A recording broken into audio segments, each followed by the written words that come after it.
Good morning, everybody. Video 44 coming at you in another video. All right, so what are we talking about? We're talking about the Phoenix Suns and the LA Lakers playing the third Laker Cup game of the season. Tonight is 7 p.m. Pacific, 10 p.m. Eastern. The Phoenix Suns have been without Kevin Durant and Bradley Beal, and because of it, they lost 6 of their last 7 games, 5 straight. It's been pretty awful for them. However, they do get those guys back tonight potentially. So all of the different data on their last several games really doesn't hold a lot of weight when you're bringing back that type of offensive talent, those type of leadership. It's just not whatever you've studied in that regard. It's just going to be null. The Lakers are coming off 2 losses in a row. We had some embarrassing losses. The Orlando game where we missed some free throws that would have iced the game, and we allowed Franz Wagner to hit a big-time 3 to end the game on us. And then the following game was the Denver game that none of us will soon forget, that all of us are extremely embarrassed about. Denver came in and got an easy win against the Lakers because the Lakers kind of gave up somewhere in the third quarter, just literally gave up. Happy to report that Denver ended up getting slaughtered last night by the Golden State. No, it was by the New York Knicks, who also, of course, were the last team to slaughter the Phoenix Suns. The Knicks are really finding their way, but that's a whole nother story. Point is, at least we can smile about that. But as far as we're concerned, we don't have a whole lot to smile about the way we've been playing. But all things considered, we're well above 500. We're 4th in the West standings, and in this tournament, we're still undefeated dating back to last year. So this is a big game, man. It's on the road. And, our team usually shows up for tournament play. Always shows up for tournament play. But we need to understand that this is going to be the toughest game yet. Just simply because this is a team that needs to break a losing streak. And obviously, we've seen them a million times, so they know us and our tendencies. They've seen us at our best. They've seen us at our worst this season. We've seen the Phoenix Suns, 5 times this season, including preseason. I mean, it's just been scheduled kind of strange, to say the least. So this is a team that we should all be pretty sick of seeing, to be honest with you. And I said it earlier in the year, I don't ever want to see the Phoenix Suns again. Well, they scheduled them again. And here we are going into Phoenix for a tournament game. Royce O'Neal is coming off 5 threes. I think the most important thing from the data that was taken was to understand how hot players have been, who's been streaking in the right direction. Tyus Jones has been getting off double-digit assists in several games in a row now. I think it's been, or 2 out of 3 games, something like that. He's been really assisting well and scoring well. His corner 3 fell, that kind of thing. If I mentioned already, Royce O'Neal hit like 5 threes in the last game. I think I already said that. Also, Iguodala has been really active in the games that those guys have been out. So be aware of his energy that he's bringing off the bench. Grayson Allen is back. He's been balling pretty good. One of the main guys that we haven't seen all season, who is Josh Okogie. He's back now, so that creates a big problem for us, in my opinion. Big body that they throw at Braun, throw at Rui. So this is a very good team when they have everybody, but they're a really bad team when they're missing 2 out of their 3 stars. So, Devin Booker's been holding down the fort, but there's been no success there, and they really do need Bradley Beal and, of course, Kevin Durant. Ryan Dunn is somebody we need to keep an eye on. See, this is where it becomes a problem for us. Ryan Dunn, Josh Okogie, Iguodala, their center, Nurkic. They have a lot of big body dudes that can be physical against us. And that's why I don't really love the matchup, to be honest with you. I'm just not a fan of this matchup when Josh Okogie plays. Now, Josh hasn't been there, as I said, all season long against us. But he's been back for several games now, and he's been really active in the absence of those guys. I know his role diminishes, but his energy does not. So when he gets on the floor, we got to be aware of him. They've had they've been dog walked while KD and Booker been gone. They only had one close game, which was in Minnesota, where Julius Randle ended up shooting them down at the buzzer, that infamous game. Other than that, it's just been, double-digit loss after double-digit loss to the likes of the Kings. Who else? As I said, the Knicks, Orlando, OKC in a tournament game. They got beat up real bad against OKC. They've been getting dog walked. It's been very bad for them recently. They really are due for a win, and they have every excuse for why they've lost without those two. So this is a game where you're going into a Laker situation. Lakers are going on the road, and we didn't have a whole lot of confidence in these last two games, man. We did not play that great, to say the least. And I do have some concerns. We've had a couple days off, so that's a good thing. But so have the Phoenix Suns. The Suns haven't played in about 5 or 6 days. That Knicks game took place 6 days ago. So they're well rested. They got everybody back. They're on a long losing streak. Of course, KD and Booker and Beal want to come back against the Lakers, just like everybody else who does that lame crap. And we have on our hands what I consider to be a serious dog fight tournament play. And the way we've been defending, the way we've kind of crumbled in the presence of pressure, I'm not really sure if I trust this team tonight, our Lakers. They've undone a lot of trust here over the last two games, especially that Denver second half. I mean, it's just like, bro, y'all really just kind of folded against this team. Now, mind you, the Phoenix Suns are a team that beat us a lot last year. We had some moments on the road in Phoenix where I felt like we kind of folded there too. So it's like, do I trust them against the Phoenix Suns? I always trust when it's tournament play because they're going to show up. They have a certain level of pride in the tournament. There's a certain level of keen focus in the tournament. But we're in a weird stretch right now where I just don't know where this team is mentally. I don't know where they are with their confidence. They don't seem like they're all together. You got Vanderbilt liking tweets that are sending him out to Washington in trades. You got D'Angelo Russell, who's, from what I understand, he's not doing too well as well, looking at how he's playing on the court. AD's confidence appears to be shattered after missing free throws because he came into the Denver game and just didn't even look like himself. I don't know what's going on. He might have something going on with his foot. Maybe that's giving him trouble. I don't have any idea. We're not using Connect. Ever since he had that fantastic game against Utah, we're barely getting him the damn ball. I don't know, man. Rui's not 100%, but he's finally back. But it didn't translate in the Denver game. That's for damn sure. Or is he back? Did he come back in that Denver game? Honestly, don't even remember seeing him out there, so he may not have. But he's a game-time decision tonight, I imagine. So hopefully he'll be 100% ready to go. The good news also is that we may be getting back Jackson Hayes. He's a game-time decision in this one. And the Phoenix Suns are only missing one person. If the two are coming back, it's a guy by the name of Colin Gillespie, who's also out for them. Other than that, they're expected to be a fully healthy team tonight for the first time in almost two weeks.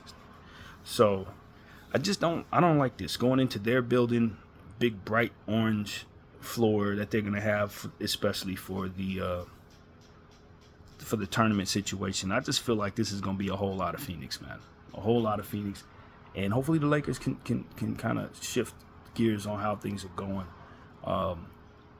Because it's just, after seeing them against Denver, they need to prove themselves again as a team that has any confidence whatsoever. As a team that's not going to quit a basketball game. And maybe they only do that against the Denver Nuggets. But at this point, they're going to just have to prove it. That's really where we're at, man. It's incredible how you can undo so much good, man. But there's something that we need to understand about the Phoenix Suns. This has been a tale of two halves in regards to the start of the season for them. They've had a 6-game losing streak, or a 5-game losing streak, with the exception of a game against the Kings, and then they lost the one before that, so you get the point.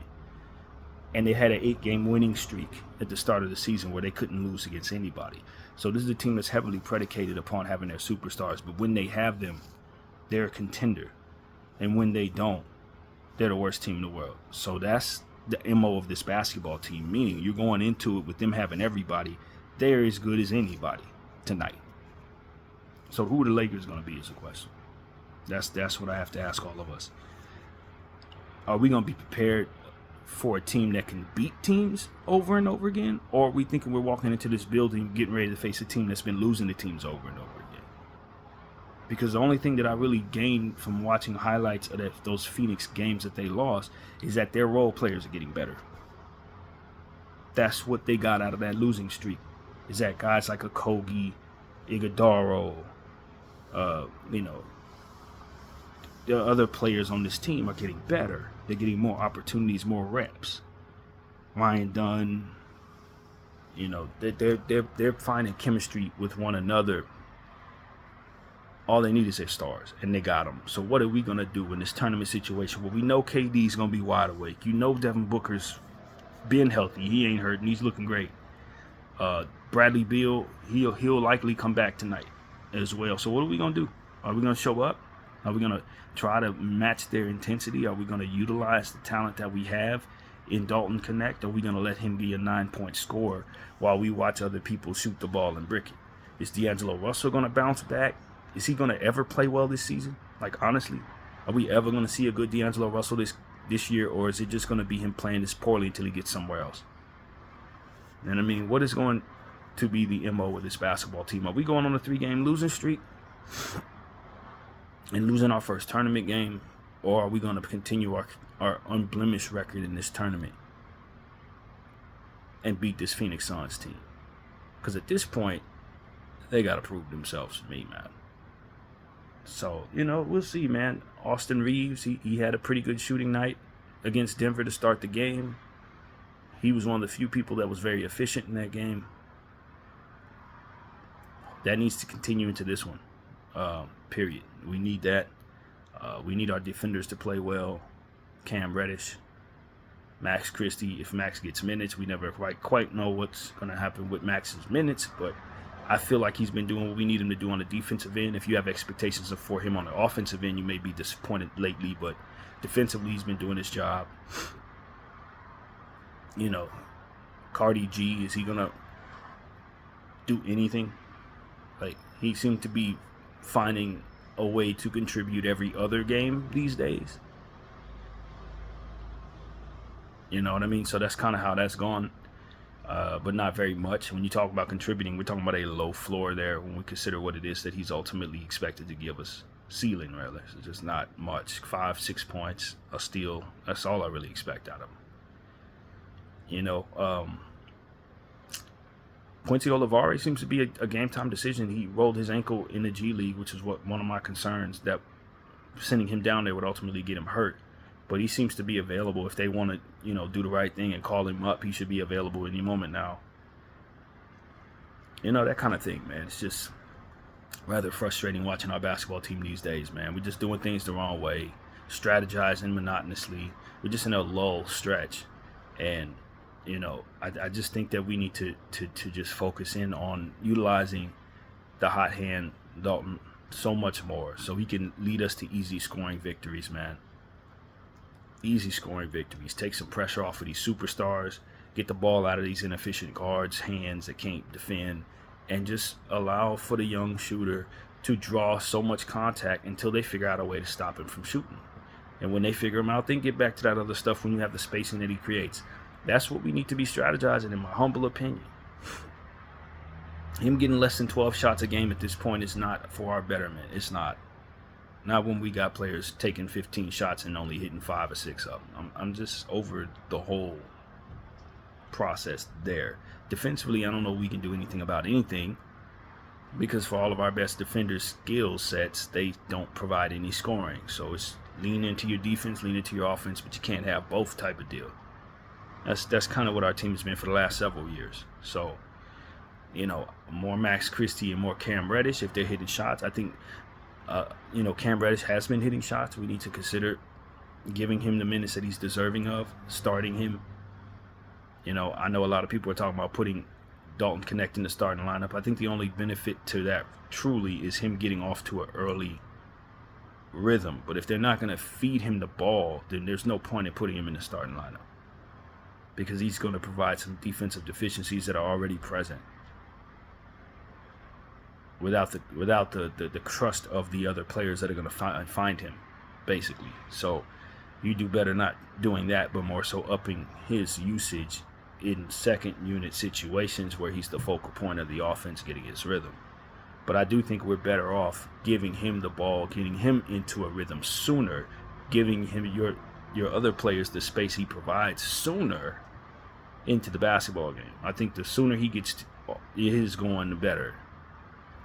So that's what I've said since the beginning. This is not a new take. I don't know why JJ doesn't see it that way. I don't know what we're holding back for. I don't think we're better for it, though. So we need to get it together, in my opinion. We're number 4.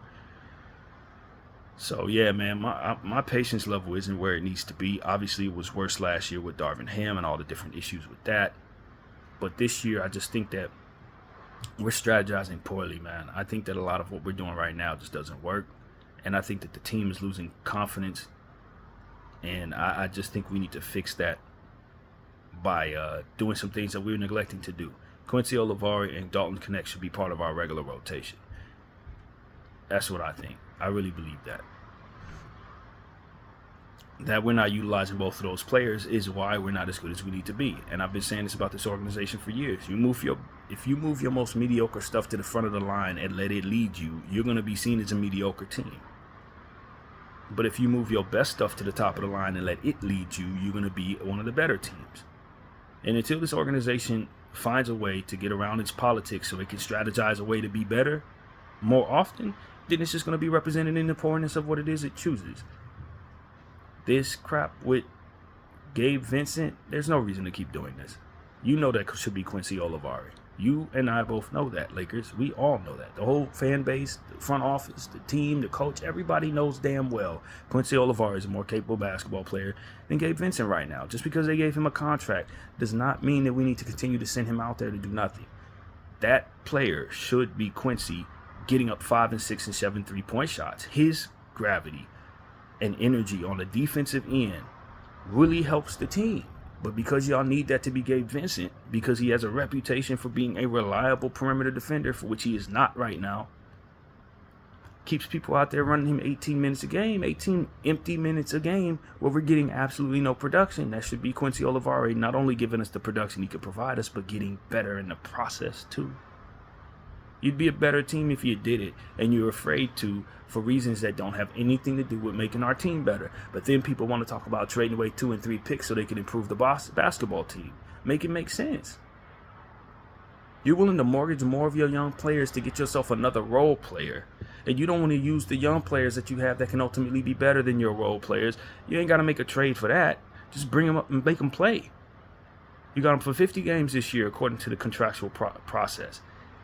Use him and find a way to create that roster spot so you can convert that contract into a regular contract. Until you do right by Quincy Olivari, you're gonna curse yourself. That's what it looks like. You may not believe in all that, mumbo jumbo, but the equation does show that as long as you're not utilizing the player, you're not better for it. As long as you keep using these mediocre guys, you're gonna lose. It equates to the same thing. Until you do right by me, you cursed. That's how that goes with the Quincy Olivari thing. Y'all need to call him up, give him the opportunities to play, and give him the same rope that you would give a Cam Reddish and Max Christie and all these other guys, man. Because at the end of the day, the more capable basketball players are ultimately the ones that are going to help you to the victory. And the ones that you want to use because of contractual obligations are going to be the ones that lead you to failure. We have seen this over and over again. This ain't new. It's the same concept we dealt with last year. You need that productivity. That's what it comes down to, LA. It's not that Gabe Vincent is the reason you're losing. It's that he doesn't provide any productivity is a problem that you can't overcome. That's the truth.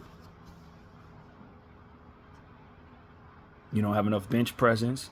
You got too many people trying to overcompensate, taking too many damn shots they have no business taking. You got Anthony Davis out there who's giving you what he can give you on a given night. If he's confident, he's going crazy. If he's scared, he ain't playing at all. I mean, it's the type of crap that you can't afford. You need somebody on that bench who ain't afraid. And I feel like the youngsters who haven't been losing to the Denver Nuggets over and over again don't have that traumatized, damage in their head about the Denver Nuggets.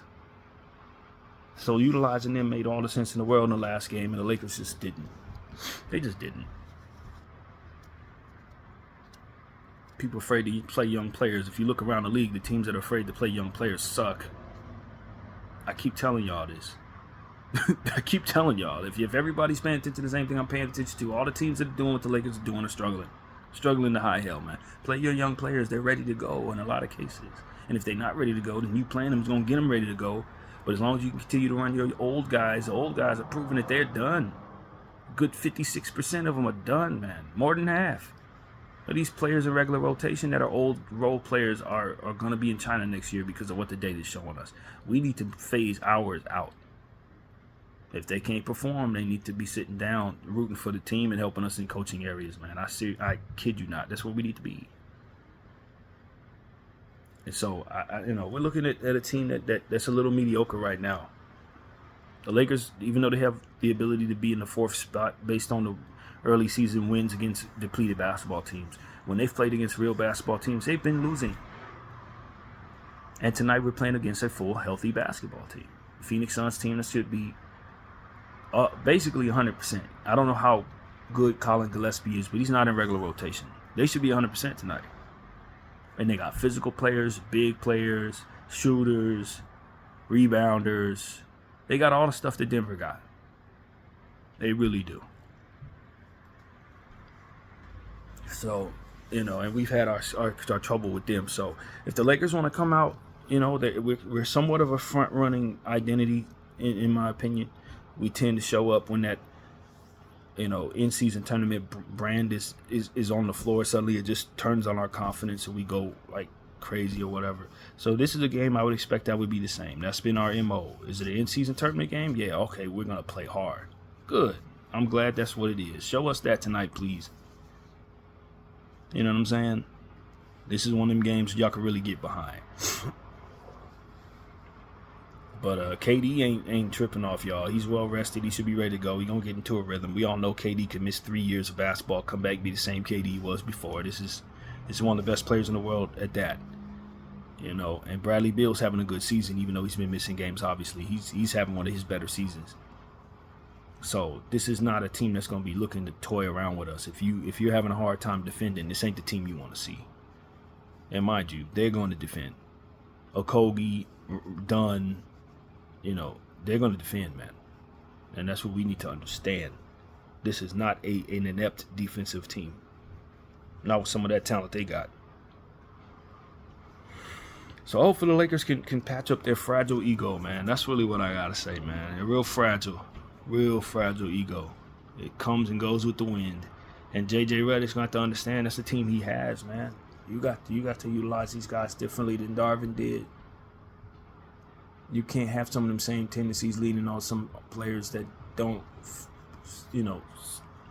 perform and then expecting the rest of those guys to follow you down the hall. They're not going to follow you, man. They're already worn out by that from last year.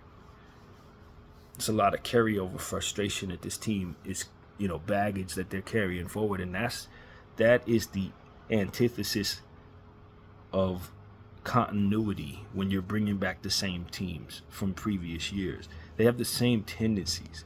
They have the same damage, fragility, if that's what they're carrying.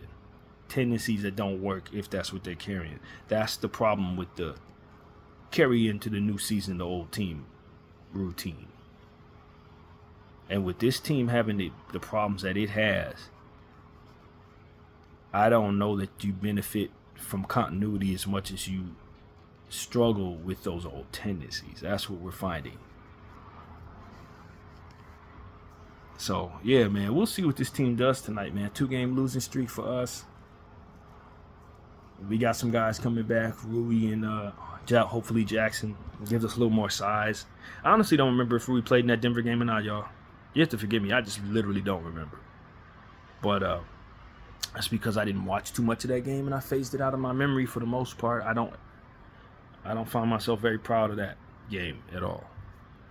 And so hopefully tonight the Lakers can give us something to be proud of. But like I said, some of the damage for me is done as it pertains to my faith in them. They can go on a 6-7 game winning streak. I'm still going to have that Denver game in my mind, knowing that we see Denver months from now, and I'm just certain that they ain't going to do nothing different. unless we have different people down there, it's going to be the same result. And for that, it kind of eats away at my enthusiasm for every damn thing else. Because at the end of the day, you know, the West goes through Denver. I know Dallas went to the finals last year. I'm sorry, I don't care. The West still goes through that team there. As long as they got the best player in the league, Jokic, that's what it's going to be. You know, I know OKC's really good. OKC looks like one of the best teams, if not the best team in the Western Conference. I don't care. Because for us, if we run into Denver, that's when we lose. I got faith that we might be able to overcome an OKC team. I got faith that we could beat Dallas on most nights. Denver, as long as we have to face the Denver Nuggets, it's a problem. And so that's what it comes down to. They got to overcome that demon, man, or they ain't going to have the faith of this person here. I'm at a point where it's like, until we see Denver again, I'm always going to be looking at them like this. Always. Or until you get some people down here who ain't afraid of Denver. It's one or the other. They got to overcome that demon if they want this confidence. So that's really what it is for me, man. I'm totally frustrated with these guys, man. You know, all the winning that you do against depleted teams, I'm not moved by any of that. I wasn't moved by it when we were doing it. I was happy to be winning, but it was just fool's gold. And you got to win some tests against some real teams if you want people to see you as a real team. And as far as I can tell, we ain't really done too much of that. Not too much of it. And there were things we could have did that could have strategized us better. There were things we could have did. They would have made us more capable of doing so. And I just felt like we neglected to do those things.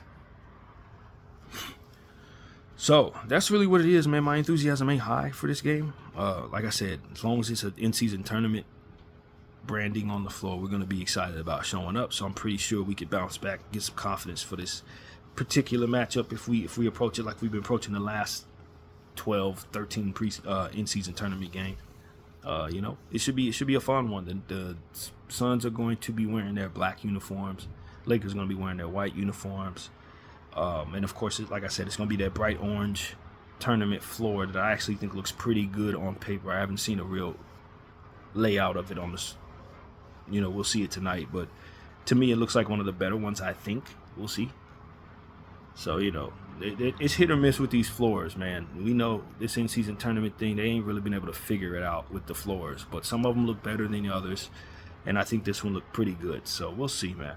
But, yeah, man, 7 o'clock. We'll watch. But I'm telling you right now, if they come out with the same flat energy they had in the third quarter in this Phoenix game, I'm going to be watching sparingly throughout the game to try to keep up. But as far as me just staying intent, nah, they killed some of that for me against the Denver Nuggets. They really did. They're going to have to earn that back, man.